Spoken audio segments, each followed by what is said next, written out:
Well, hello and welcome once again to today's History, Upper Ohio Valley. I'm your host, Bob Connors. It's been a year since we met with Santa again, but he's back, and I'm not sure why he came back so quickly, but let's welcome Santa Claus. Bob, it's great to be here. You know, I love coming to St. Clairsville and the Ohio Valley because I do a lot of things here, and the boys and girls generally are very good. I did the parade in November here in St. Clairsville, and although it was a little rainy, we still had a great time. Well, that's great. You know, we're always happy to see you coming. And did you bring the reindeer this time? Or? Well, you know, a lot of people think that I fly all over the place with the reindeer, but the truth is they're still at the North Pole.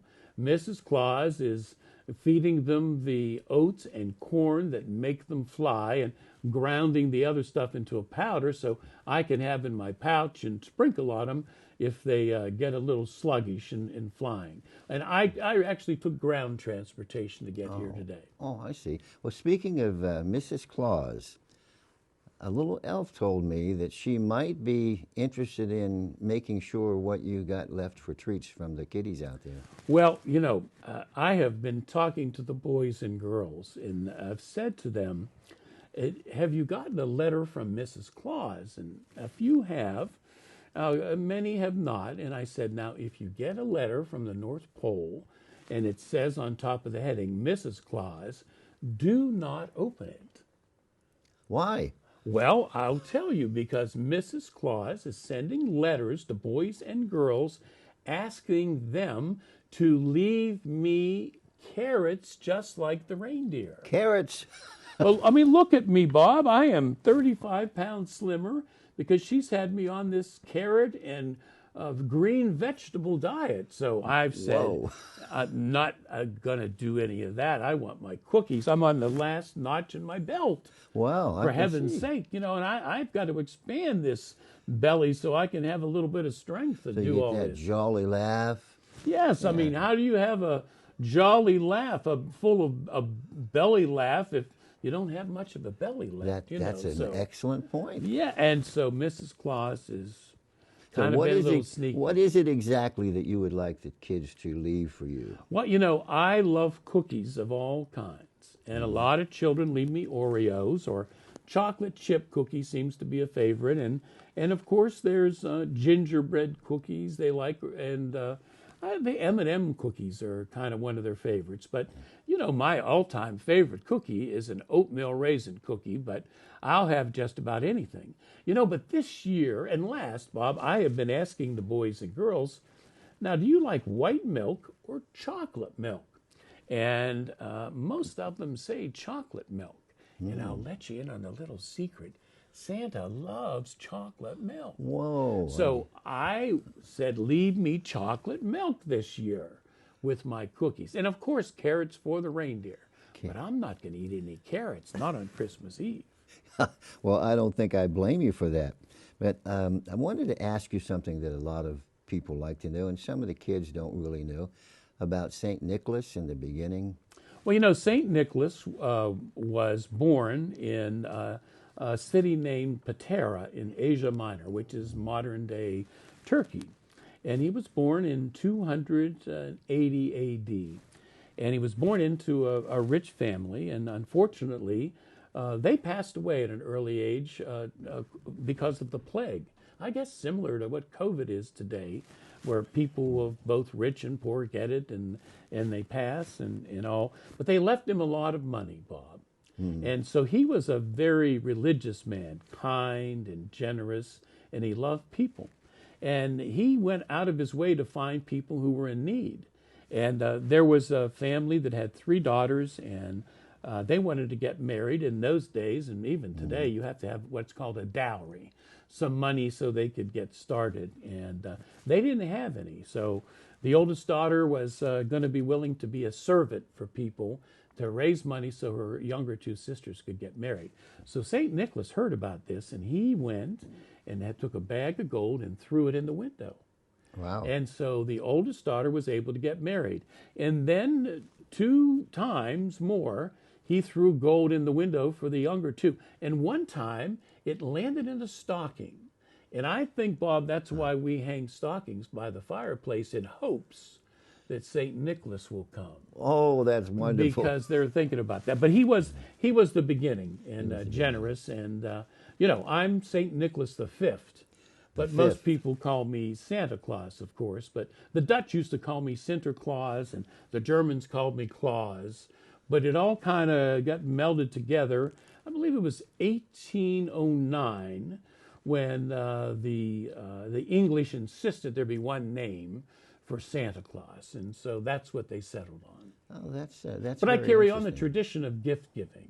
But Saint Nicholas is the one who started it way back in Turkey. Who started it way back.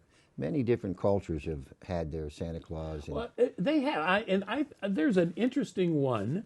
The Norsemen, the Vikings, the ferocious Vikings, they had a god by the name of Woden. And Woden used to ride over houses in a golden chariot. And he used to leave gifts for the good boys and girls. And for the bad ones, he left a Switch. And Bob, it was not a Nintendo Switch either. No. It was a branch off a tree or a bush with the leaves off of it. And the parents used to say, now bend over there. And they used to switch them with that. So, but I really like this because Woden had this gold chariot he used to ride in, pulled by two big, wonderful steeds, and their names were Donner and Blitzen. Oh, wow. Just like my reindeer, and that meant thunder and lightning in the Viking terminology. So, there are a lot of legends that kind of meld into that. what happens with Santa Claus and my reindeer now. Well, one thing I just thought about is when they left the Switch, when Santa left that Switch, was that for kids who were naughty? Yes, absolutely. The naughty kids got the Switch. Naughty got a Switch, and nice. The good ones got, they got maybe fruit or nuts or some type of candy, some kind of goodie. Some kind of gift giving. So okay, I had a little guy about that big. He may be 3 years old, and Yes. he had a question for you. Okay. He said, "Make sure you ask this, Uncle Bob." And what it is do you bring live animals on Christmas? Oh, like boy, frogs and Bob, that dogs? is a great question, because I get a lot of boys and girls who want different kinds of live animals, these dragon lizards and goats and chickens and puppies and cats and just about everything. But it's been many years ago, Bob, and we were flying, the elves and I were flying over Fargo, North Dakota. Wide open spaces. And I had a hippopotamus in the sleigh. You may have heard that song. The little girl I was wanted going a to ask you about that little girl with the hippopotamus. So, being the generous soul that I am, I said, well, I'll give this a try. I'll see if I can bring that hippopotamus. But that hippopotamus shifted in the sleigh, knocked the bag of presents out of the sleigh, and they flew on the ground in Fargo, North Dakota. And Bob, I don't know if you've ever been to Fargo, North Dakota in the wintertime. No, I haven't. But the temperature can drop 50 degrees in a matter of minutes. And it just so happened a cold north wind blew through there, and it was minus 50 degrees in Fargo, North Dakota. So all the poor elves went down, and they weren't dressed for that kind of cold. And they gathered those presents back, and then they said to me, and they brought this question before the Elf Council. And the Elf Council, pretty powerful group. And they asked if I would never bring live animals again, given the circumstance with that hippopotamus. So I don't bring live animals anymore, Bob. No more because live animals. I even tried one more year, but those goats ate all the presents, so I just gave it up fully. Just gave that one up. I did. I can't say that I blame you. That's no, the elves. problem. They're a hardy bunch, and Speaking of elves, how many elves do you think I have? Well, I've heard that it's hundreds of them. Well, I would say, if you looked in the clear sky and you started to count the stars, I have more elves than there are stars in the sky. Wow. I have so many elves, I can't count them all. My goodness. It's just amazing. Now, and speaking of the sky, I noticed the Christmas star has appeared in the sky. And it's just beautiful and bright, and it just shines, and it lights my way, if you will, when I go around the world. Well, that's just wonderful. Now, I've heard tales that the reindeer have to have a lot of food, and do they really need a lot of carrots left for them? Well, they really do, so to keep their energy up. You know, again, we give them the oats, the magic oats and corn that allows them to be buoyant and fly, and then we sprinkle some dust on them to keep their energy up. But those, you know, they really like the carrots, and some people leave lettuce, which is acceptable, but and then some people say, Santa, can I leave them sugar cubes or candy canes? And I said, under no circumstances can you do that, because they'll be so hopped up on sugar that we're liable to miss some houses. Wow. And I don't want to be passing any little boys and girls' houses, you know, because they'll be upset with me. They would be, I can tell you. Now, there's something that we've not talked about a lot, but you'll remember back a few years ago, you asked me to help you on Christmas, and I did a few things to make sure things worked out. Do you ask many parents and people to help you out? Well, you know, we don't make all of the presents at the North Pole. There are many organizations that do wonderful crafts and candles and decorations and even make toys too. And so they're involved. And the parents, I consult with the parents.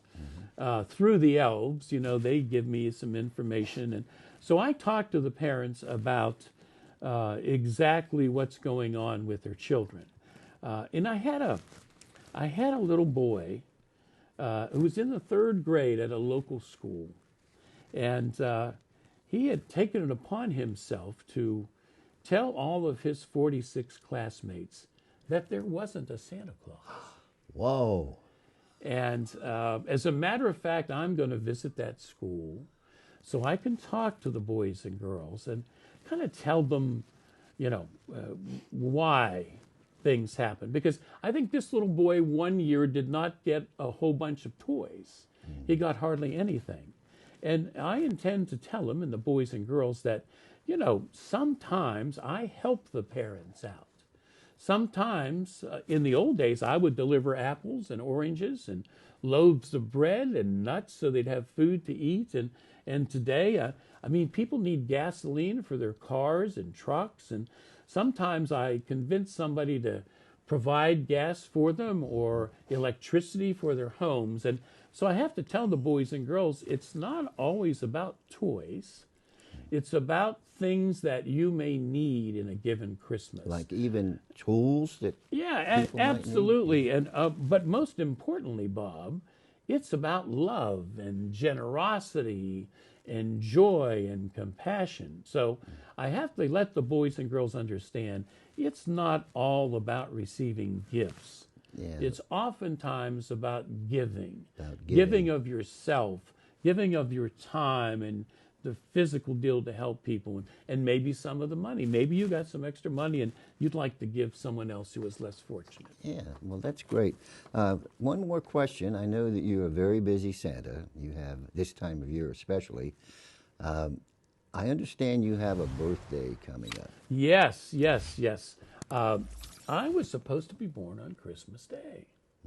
But for whatever reason, I was a couple of days later than that. So I was born on the 27th of December. Wow. And I'm going to be 556 years old. 556 years old. On the 27th, yes. Well, happy birthday in case I don't see you then. And I tell all the parents now, don't be trying to give the children one gift for their birthday and for Christmas, because they used to do that before I became Santa Claus. And so I vowed, no, I won't let that happen. You won't let that happen No. again. Well, I want to thank you very much for coming and joining us again. It's just such a pleasure.